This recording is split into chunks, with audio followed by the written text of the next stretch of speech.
নমস্কার বন্ধুরা, সবাই কেমন আছেন? আশা করি সবাই ভালো আছেন। আমিও ভালো আছি। আজকে আমের কেকের রেসিপি নিয়ে আপনাদের সামনে হাজির হয়ে গেলাম। কম বেশি সবাই কেক তৈরি করতে পারেন। আমি আজকে কিভাবে পাকা আমের কেক বানালাম সেটাই ছোট্ট করে শেয়ার করব। আসুন তাহলে শুরু করা যাক আজকের রেসিপি।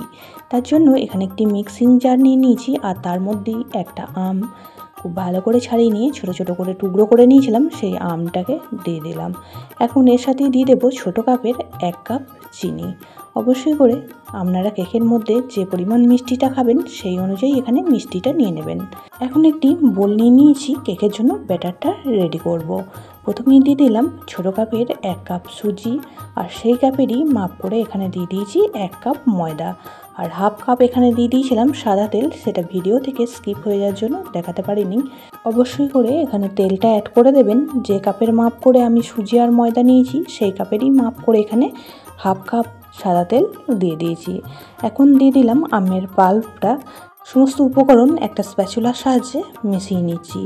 যদি আমার প্রয়োজন হয় তখন একটু দুধ অ্যাড করব।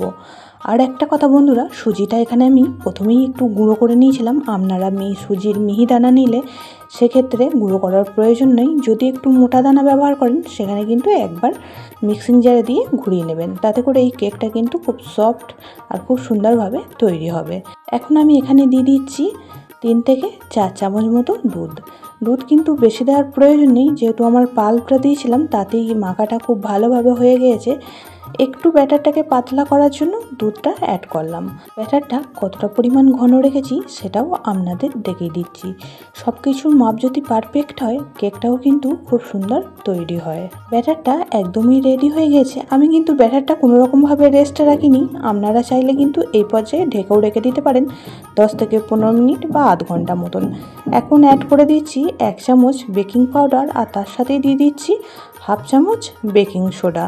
খুব ভালো করে মিশিয়ে নিয়ে ব্যাটারটা আবারও 1 থেকে 2 মিনিট একটু সময় নিয়ে ফেটিয়ে নেব। যত ভালো করে ব্যাটারটা ফেটিয়ে নেবেন ততটাই কিন্তু ভালো তৈরি হবে কেকটা।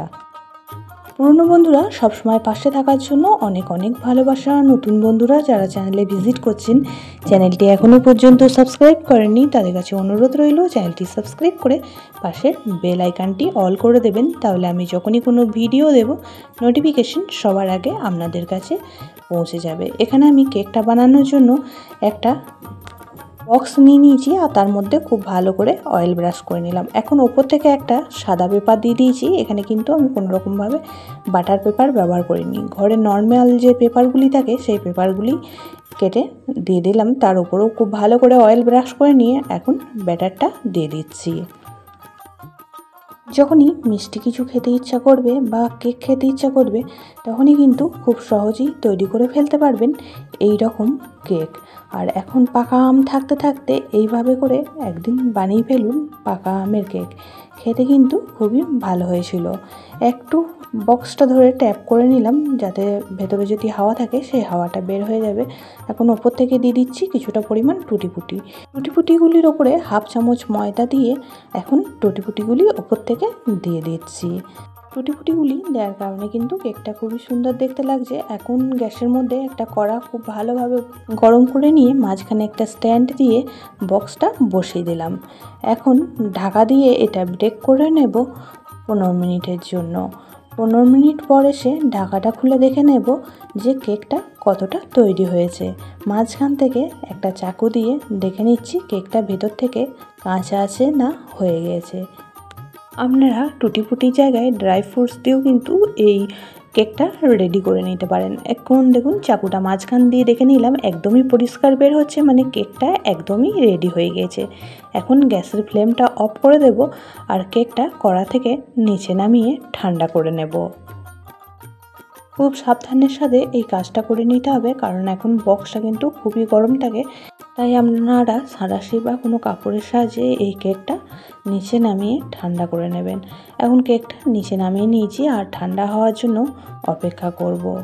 তো 10 থেকে 15 মিনিট পর ফিরে আসলাম। কেকটা কিন্তু এখন অনেকটাই ঠান্ডা হয়ে এসেছে, আর চাকুর সাহায্যে সাইডটা একটু কেটে নিচ্ছি যাতে কেকটা খুব সহজে বের হয়ে আসে।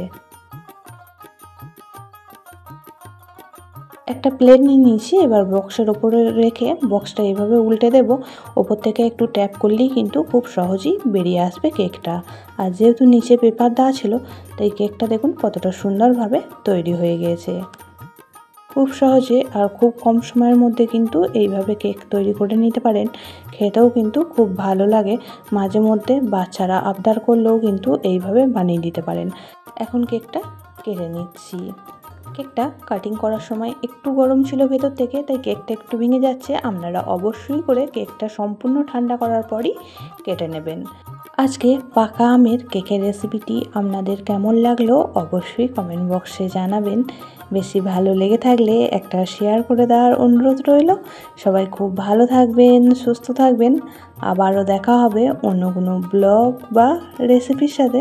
ততক্ষণের জন্য সবাইকে টাটা, বাই বাই।